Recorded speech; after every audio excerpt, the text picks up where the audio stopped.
VS Rajamouli గారు అందించిన కార్యసాధకులు.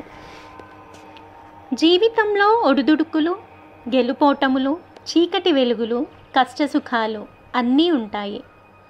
వాటన్నింటినీ సమదృష్టితో చూడాలి. అలాగైతేనే జీవన గమనం సరైన తీరున సాగుతుంది. అంతేగాని కష్టాలకు కుంగిపోవడం, సుఖానికి పొంగిపోవడం అనేవి స్థిరచిత్తుల లక్షణం కాదు. ఒక్కొక్కసారి మనం తలపెట్టిన పని ఎంత ప్రయత్నించినా నెరవేరదు. అయినా నిరాశతో కుంగిపోకూడదు. మళ్ళీ మళ్ళీ ప్రయత్నం చేయాలి. పట్టు విడవకూడదు. ఎవరైతే ఏ పనిలోనైనా హృదయపూర్వకంగా తన శక్తినంతా వినియోగిస్తారో వారికి భగవంతుడి సహాయం తప్పకుండా లభిస్తుంది అనేవారు వివేకానందులు. ఏదైనా కార్యం చేయాలని సంకల్పించినప్పుడు ఎటువంటి అవరోధాలు, ఆపదలు, అనర్థాలు ఎదురైనా వాటిని అధిగమించి ఆత్మస్థైర్యంతో ముందుకు పోవాలి. ఇదే విషయాన్ని ఏనుగు లక్ష్మణ కవి తన సుభాషితాలలో ఇలా చెప్పారు: ఏదైనా పని మొదలుపెట్టినప్పుడు ఎన్ని అడ్డంకులు ఎదురైనా వెరవకుండా తుదకంటూ లక్ష్యం కోసం శ్రమించడమే కార్యసాధకుడి నైజం. అలా చేసేవారు ఉత్తములు. ఏదో చెయ్యాలన్న తపనతో మొదలుపెట్టినప్పటికీ మధ్యలో ఆటంకాలు ఎదురవగానే వదిలేసేవారు మధ్యములు. ఎప్పుడో ఎదురయ్యే అడ్డంకులను తలుచుకొని ఏ పని చేపట్టని వారు అధములు.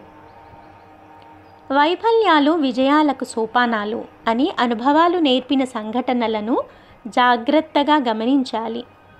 వాటి నుంచి కీలక విషయాలను, లోపాలను గ్రహించాలి.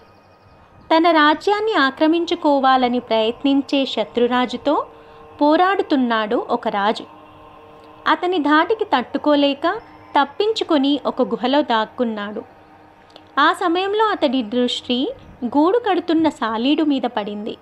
అల్లుతున్న ఆ గూటికి ఎన్నో అడ్డంకులు కలిగి గూడు చెదిరిపోతోంది. ఎన్నిసార్లు చెదిరినా విసిగిపోకుండా పట్టుదలతో ప్రయత్నిస్తూనే ఉంది. చివరకు విజయం సాధించింది. ఆ దృశ్యం చూసిన రాజు అదే స్ఫూర్తితో శత్రురాజు మీద తిరగబడి ధైర్యంగా ఎదుర్కొని ఓడించి తన రాజ్యాన్ని రక్షించుకున్నాడు. సీతమ్మ జాడ తెలుసుకునే ప్రయత్నంలో హనుమంతుడు ఎన్నో ఇబ్బందులను ఎదుర్కొన్నాడు. అయినా వెనుతిరిగిపోలేదు. రావణసేన మీద ఎదురు తిరిగి రెట్టించిన ఉత్సాహంతో అనుకున్న కార్యాన్ని సాధించి విజయాన్ని చేజిక్కించుకున్నాడు. సవతి తల్లి నిరాదరణ, తండ్రి నిర్లక్ష్యాలకు గురైన ధ్రువుడు తల్లి సలహాను అనుసరించి తపస్సుకు బయలుదేరాడు. అరణ్య మార్గం గుండా పోతుండగా నారదుడు కనిపించి వివరాలు అడిగాడు. ఆ చిన్నవాడి పట్టుదలకు సంతోషించి ఒక దివ్య మంత్రాన్ని ఉపదేశించాడు. ఆ మంత్రబలంతో తపస్సులోకి ప్రవేశించాడు. ఎన్ని అవాంతరాలు, ఆటంకాలు చుట్టుముట్టినా చెక్కు చెదరకుండా తపస్సు చేసి భగవంతుణ్ణి ప్రసన్నం చేసుకున్నాడు. ఏకలవ్యుడికి విద్య నేర్పడానికి నిరాకరించాడు ద్రోణుడు.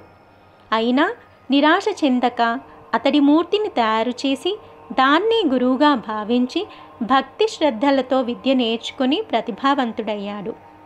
మన ఆలోచనలే మనకు మార్గాన్ని నిర్దేశిస్తాయి. నిరాశ నిస్పృహలను పక్కన పెట్టి నమ్మకంతో ముందడుగు వేస్తే జయం మనదే. జీవితం విజయపథంలో పయనించేందుకు ఆత్మస్థైర్యం ప్రధాన పాత్ర వహిస్తుంది. అది ఉన్నవారికి అసాధ్యమైనది ఏదీ ఉండదు.